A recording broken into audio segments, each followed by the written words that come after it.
tous et bienvenue sur Une lectrice de plus. Je vous retrouve aujourd'hui pour vous faire un book haul parce que je me suis rendu compte que j'ai quand même beaucoup acheté pendant la période de l'été, donc sur juillet-août. Il y a un peu plus de 30 livres qui sont arrivés dans ma bibliothèque, donc je pense que ça valait une petite vidéo. J'ai décidé de découper cette vidéo en 3 parties, donc dans un premier temps je vais vous parler des services presse que j'ai reçus, puis des livres neufs que j'ai achetés et ensuite les livres d'occasion que j'ai aussi achetés. Et donc c'est parti. Cet été j'ai donc reçu un seul service presse de la maison d'édition Rolika. Il s'agit de Cœur en mode on de Hajar Amanzou. Mon avis sur ce livre arrive très bientôt parce que je l'ai déjà lu. Mais dans cette histoire, on va suivre Christopher qui est un peu dépressif, qui a plusieurs démons avec lesquels il vit et il essaye de survivre. Et il a donc décidé de faire passer son cœur en mode off pour ne plus rien ressentir. Et il va décider de laisser 24 heures à sa sœur adoptive pour lui redonner le goût de vivre. Et on va donc les suivre durant ces 24 heures et voir si Christopher réussit à retourner dans le mode on et retourner à la vie ou si il décide de continuer à ne rien ressentir. Ensuite, je vais vous parler des livres neufs que j'ai achetés. Donc en tout premier, il s'agit du Trône des 7 îles de Adaline Grace, publié chez De Saxus. Je ne l'ai pas encore en ma possession, mais ce qui est sûr c'est qu'il arrive, il est précommandé, je ne sais pas encore trop quel format je vais avoir, si je vais réussir à avoir le relié ou pas. Mais ce qui est sûr c'est que je l'achèterai de toute façon même en format broché. C'est pour ça que je l'inclus dans ce book haul, même si je ne l'ai pas encore vraiment. Dans ce roman, on parle magie, pirate, sirène, si je ne me trompe pas. Je me souviens que j'avais lu le résumé et qu'il m'avait tout de suite emballé en plus de l'objet livre qui était juste sublime. J'ai cet été eu l'occasion de rencontrer l'autrice Claire Norton lors d'une dédicace qu'elle faisait près de chez moi. J'ai donc décidé d'acheter 2 de ses romans qui m'ont pas mal intriguée. Il s'agit de Malgré nous et En ton âme et conscience, qui sont tous les deux publiés chez Pocket. Je ne sais plus, pareil, exactement les résumés de chacun des deux. Je sais que l'un des deux, elle me l'avait conseillé, aimant le fantastique. Elle m'avait dit qu'il y avait un peu ce côté surnaturel, paranormal et tout ça qui arrivait dans le livre. Donc je vais un peu me lancer à l'aveugle. Mais ces deux-ci m'avaient beaucoup plu. J'ai ensuite enfin acheté Cogito de Victor Dixon, publié dans la collection R. Il me tardait de le trouver, de l'acheter et de le lire du coup, puisque Victor Dixon, j'ai découvert sa plume et ses livres, on va dire récemment, et que je suis vraiment fan de ce qu'il propose, de son travail. Donc il me manquait Cogito pour les avoir quasiment tous, donc c'est chose faite. Et dans celui-ci, on parle intelligence artificielle, donc c'est un thème qui me parle et qui me plaît plutôt bien. Donc j'ai hâte de voir ce que ça donne. J'ai aussi craqué sur un manga, il s'agit de The Rising of the Shield Hero de Aya Kiyu, publié chez Doki Doki. C'est un livre qui m'avait un peu fait de l'œil il y a 3-4 mois je dirais, et que je m'étais dit bon je le retiens, on verra bien.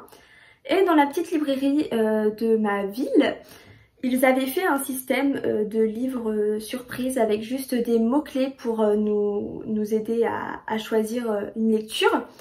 Et un de ces petits paquets m'avait bien plu, il disait manga, fantasy, et du coup j'ai craqué. Et il s'est avéré que c'était celui-ci, donc j'étais super contente.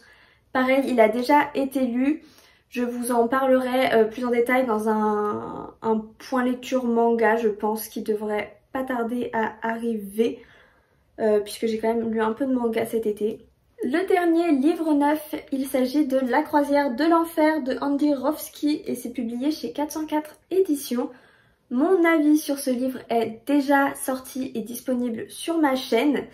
C'est un livre-jeu où on est le héros et où nos propres choix vont influencer sur l'histoire. Et là on se retrouve sur une croisière qui va mal tourner et le but ça va être de survivre et de réussir à revenir à notre époque. Et j'ai vraiment bien aimé cette lecture, je vous conseille les livres-jeux, surtout ceux de Andy. On passe ensuite aux livres d'occasion et c'est la catégorie où j'ai acheté le plus de livres. Je lis beaucoup, donc j'achète beaucoup d'occasion, c'est moins cher et ça permet de donner une seconde vie aux livres et ça je trouve ça super cool. Et en plus, on peut toujours trouver des pépites. Pour commencer, j'ai donc acheté Stupeur et Tremblement de Amélie Nothomb et celui-ci est publié chez Le Livre de Poche. À l'occasion de la rentrée littéraire, tous les ans, les Amélie Nothomb me tentent beaucoup et j'avoue que je n'ose jamais y aller. Et j'ai pu discuter avec des libraires de cette autrice et ils m'ont tous conseillé à l'unanimité Stupeur et Tremblement. Et il s'est avéré que je l'ai trouvé d'occasion quelques jours seulement après ça, donc je me suis dit que c'était vraiment le moment de l'acheter et de me lancer. Je pense que ce sera une de mes prochaines lectures parce qu'il me tarde de découvrir sa plume. Un nouveau Victor Dixon s'ajoute dans ma pile à lire. Il s'agit du cas Jack Spark, donc là c'est le tome 1 et il est publié chez Paul Fiction. Je sais que Victor Dixon a fait d'anciennes sagas qui sont moins connues, dont le cas Jack Spark et Animal. Et ils me faisaient tous très envie et je suis tombée sur celui-ci un peu par hasard.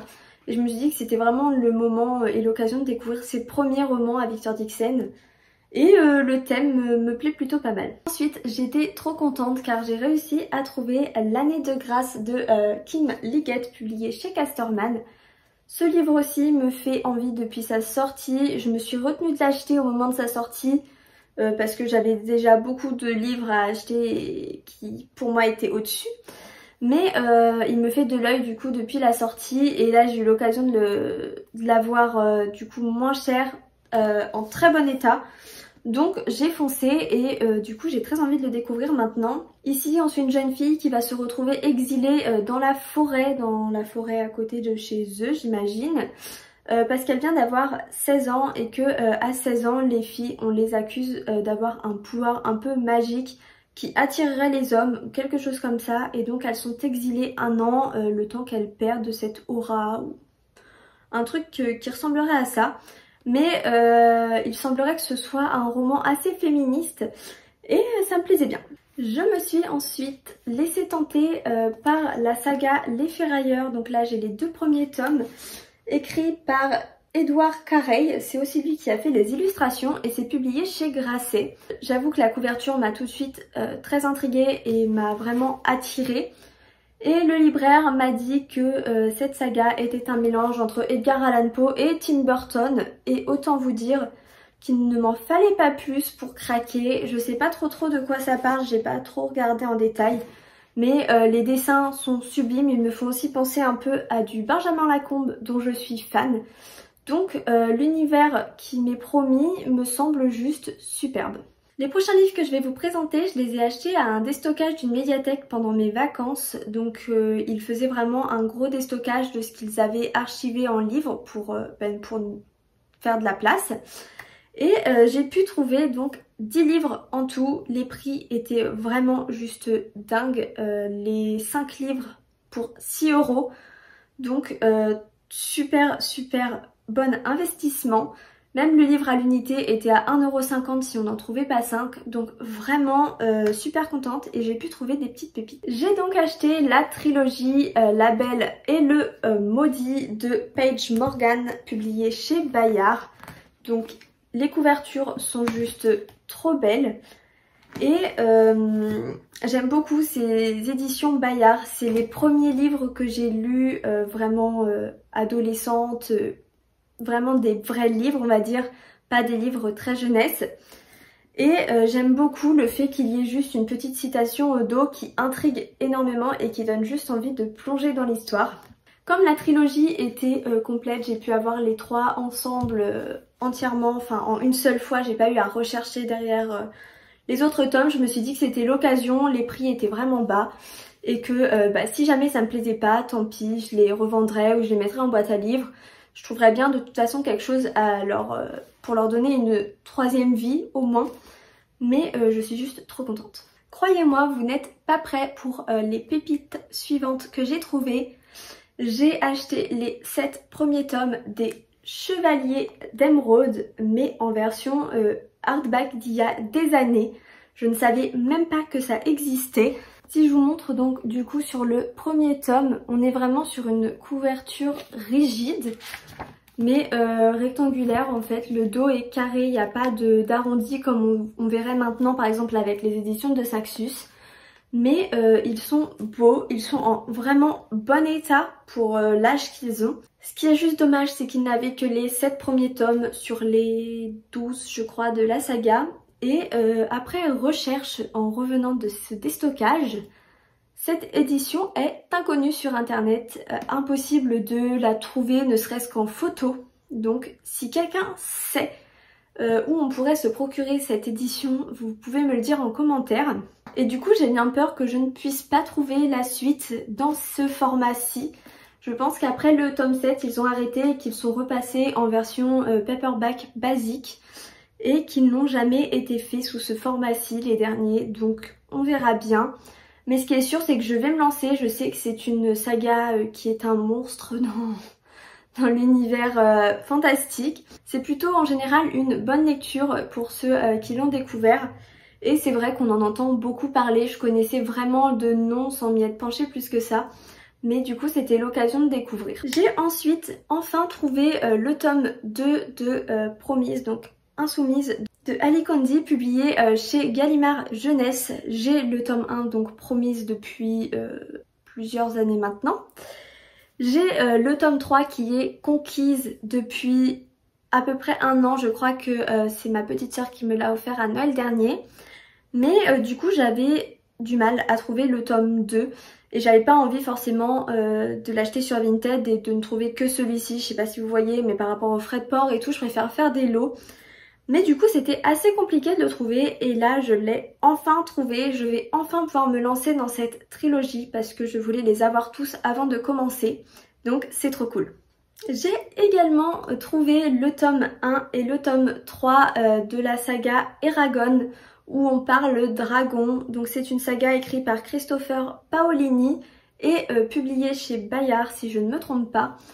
J'avoue que je sais que ça parle de dragon, j'en sais pas plus que ça, mais il paraît aussi que c'est une très bonne lecture, c'est une lecture qu'il faut faire quand on aime le fantastique fantasy comme moi.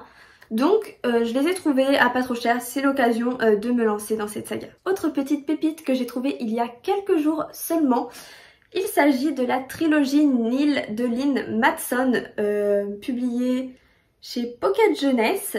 J'ai réussi à trouver les éditions de poche, donc qui sont sorties il y a 2 ou 3 mois je crois, enfin qui sont vraiment récentes, dans un état comme neuf. J'ai réussi à avoir les 3 tomes d'occasion au même endroit, j'étais trop contente, avec ma soeur trop contente, on voulait les lire toutes les deux. Donc on a foncé, on n'a même pas réfléchi plus que ça, et je vais enfin pouvoir découvrir Nil, dont je n'entends que du bien et qui me fait envie depuis sa sortie. Donc il y a quand même un petit bout de temps maintenant. Et j'ai hâte de pouvoir la découvrir et de vous le faire partager parce que je pense que sur cette découverte, je vous ferai une vidéo en vlog comme je l'ai déjà fait pour plusieurs sagas. Mais très hâte de découvrir.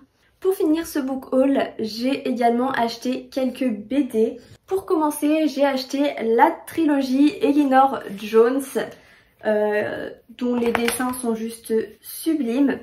J'avais lu cette trilogie quand j'étais au collège, ça devait être au CDI du collège et je les avais adorés, je les avais même lus à plusieurs reprises, enfin vraiment j'étais carrément fan. Ça se lit super vite donc c'est vraiment facile d'enchaîner les 3 tomes en l'espace de quelques heures. Je les ai relus pour mon plus grand plaisir et vraiment j'ai juste adoré.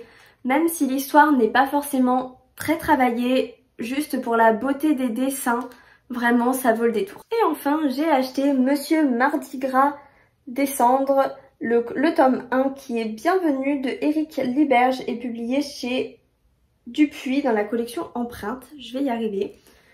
J'avoue avoir craqué pour ce dessin qui fait très Halloweenesque. Il est dans ma palle du Pumpkin Autumn Challenge, comme vous avez pu le voir dans ma vidéo sur ma palle. Il a l'air vraiment sympa. Je sais pas trop de quoi ça parle, un monsieur qui décède et puis qui va se retrouver à avoir un peu une seconde vie en étant un squelette. Mais j'ai été très attirée et je me suis dit que vu le prix, il fallait pas se priver et qu'on verrait bien ce que ça donnait. Et voilà, c'est tout pour ce petit grand book haul. J'ai pas fait de résumé du coup pour tous les livres parce que vraiment pour certains je sais pas trop de quoi ça parle, mais aussi parce que vu la quantité de livres à vous présenter, il est préférable de ne pas faire de résumé pour tous, sinon on y serait encore. Mais ce qui est sûr, c'est que tous ces livres me font très envie, que je suis très contente parce que j'ai quand même fait de très bonnes affaires durant cet été, même si je rappelle que j'avais dit dans une de mes anciennes vidéos que cet été j'allais essayer de lire beaucoup et de ne pas acheter. Autant vous dire qu'on n'est vraiment pas bon dans les calculs et qu'il y a quand même beaucoup plus d'achats que de lectures, même si j'ai beaucoup lu. Je vous invite à me laisser en commentaire vous quels sont vos derniers achats, mais aussi si vous avez lu ou si certains des livres que je vous ai présentés vous font envie, dites-moi tout ça en commentaire, vos avis, vos envies, tout, je veux tout savoir. Je vous invite aussi à vous abonner à la chaîne si c'est pas encore fait, à liker cette vidéo et à la partager parce que ça me fait vraiment trop plaisir et ça donne du courage. Et moi je vous dis à bientôt dans une nouvelle vidéo.